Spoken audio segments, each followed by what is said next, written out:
খুব দুঃখিত আজকে আমি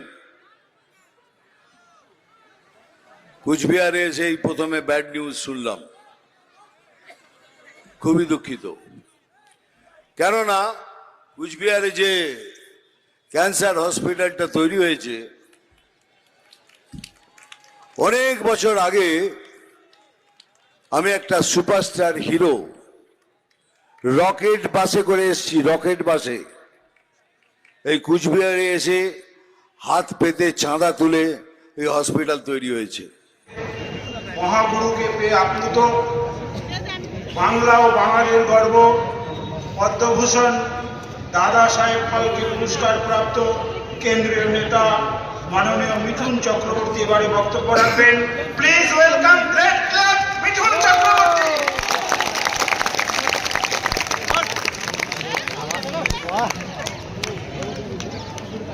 ভোট এলেই রাজনৈতিক নেতারা রাজনৈতিক ময়দানে নেমে পড়েন।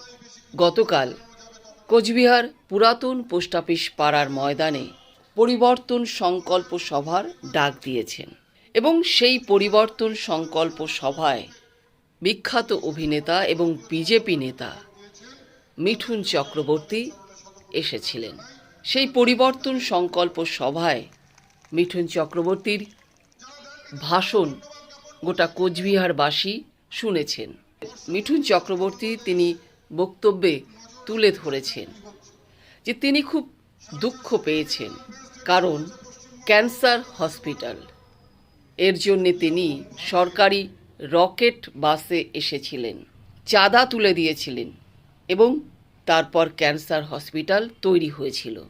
কিন্তু বর্তমানে সেই ক্যান্সার হসপিটালের দুরবস্থা দেখে তিনি ভীষণভাবে দুঃখিত। তিনি এরপর আরও জানান, ক্যান্সার হসপিটাল উন্নতির জন্যে তিনি আবারও টাকা তুলে দেবেন এবং এর জন্যে যদি কোচবিহারে আসতে হয় তিনি আবারও আসবেন। কুচবিহারে ক্যান্সার হসপিটালে আমার যতটুকু দান আছে কিন্তু আজকে এসে শুনলাম সেটা খুবই দুরবস্থায় রয়েছে। সেই জন্য খুবই দুঃখিত, দুঃখ পেলাম, কারণ যার জন্য করেছিলাম সেই সেবাই যদি লোকেরা না পায় তার থেকে বড় কষ্ট আর কিছু নেই। যাই হোক, শুনলাম, সুযোগ পেলে আবার আসবো, আবার টাকা তুলবো, আবার ক্যান্সার হসপিটালটাকে জাগানোর চেষ্টা করব। তিনি তার বক্তব্যে আরও বলেন, সকলে একত্রে থাকবেন, পশ্চিমবঙ্গ যেন বাংলাদেশ না হয়। পড়ার আগে নিজেকে শুধরে নিন, আরে মহাকাল কারোর জন্য নয়, কাউকে ছাড়বে না। যে কর্মা কিসি কো নেই ছোড়তা, সবার জন্য এক। মারছেন, ধরছেন, ওকে কাটছেন, কাটুন, কিন্তু যেদিন মহাকালের কবলে পড়বেন ঠিক সেইভাবেই আপনার সাথে ব্যবহার হবে।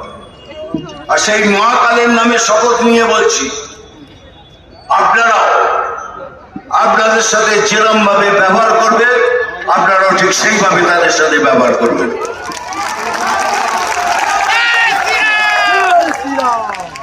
বলছি তো, বাংলাদেশ ভাবছেন, কিন্তু বাংলাদেশ ভাবলে হবে না।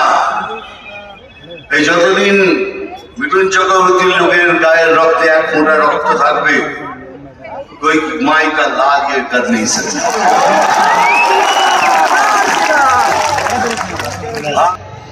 আমি জল ঢোড়াও নই, ফেলে বোড়াও নই, আমি চাঁদ কোকড়ো। আমি জল ঢোড়াও নই, ফেলে বোড়াও নই, আমি চাঁদ কোকড়ো। শুধু কলা আর দুধ খাই।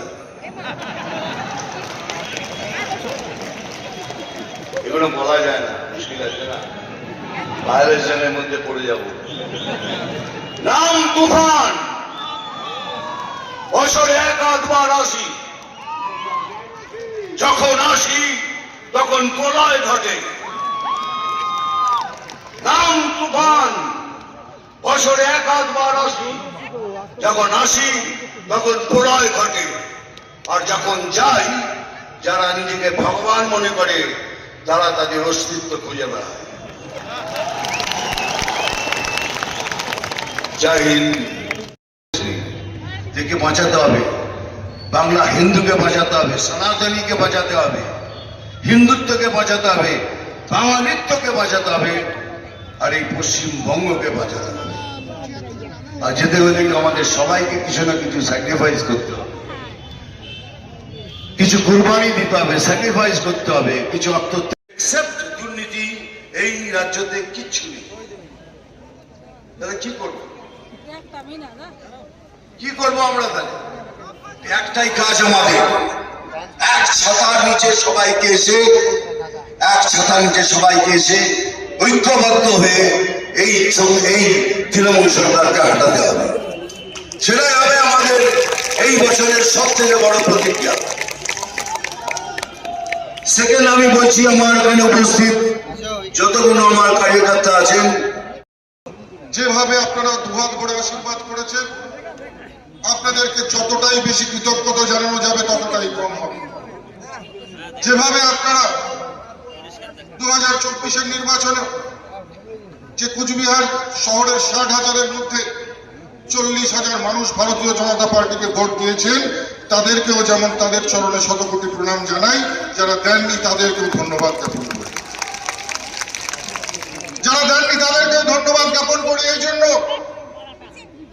পার্শ্ববর্তী রাষ্ট্র বাংলাদেশ একটু নজর রাখবেন সেখানে কি হচ্ছে। 450 কিলোমিটার আনফেন্সড এরিয়া রয়েছে পশ্চিমবঙ্গ আর বাংলাদেশের বর্ডারে। একই রকম ভাবে আর মাঝে মাঝে পুলিশ প্রশাসন দিয়ে তাকে বিপদে ফেলবার চেষ্টা করছে। এই বিধানসভা জেতার জন্য প্রধান হাতিয়ার সিরাজুল। কি অবস্থা সিরাজুল? যখন পঞ্চায়েত দখল করতে হয় তখন সিরাজুলের দরকার পড়ে, যখন পঞ্চায়েত দখল করতে হয় শুক্রবারের মাটিতে সিরাজুল চাপিয়ে বেরিয়ে ভারতীয় জনতা পার্টির লোকদেরকে ঘরে ঢুকিয়ে অঞ্চল দখল করে। আর হচ্ছে পশ্চিম বাংলা, আর ওখান থেকে ঢুকে এসে আজকে বিভিন্ন জায়গায় বম্বিং সন্ত্রাস আজকে তৈরি হচ্ছে। আগামী দিনে এই পশ্চিম বাংলা বাংলাদেশে পরিণত করার একটা চক্রান্ত চলছে বন্ধু। তাই আপনারা সজাগ হন। আগামী দিনে সবাই কাঁধে কাঁধ মিলে আমরা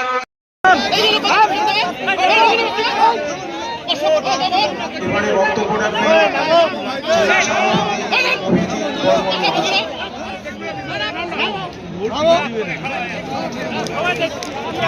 অভিজিৎ বর্মন। ভারত মাতা কি। আর হচ্ছে পশ্চিম বাংলা, আর ওখান থেকে ঢুকে এসে আজকে বিভিন্ন জায়গায় বম্বিং সন্ত্রাস আজকে তৈরি হচ্ছে। আগামী দিনে এই পশ্চিম বাংলা বাংলাদেশে পরিণত করার একটা চক্রান্ত চলছে বন্ধু। তাই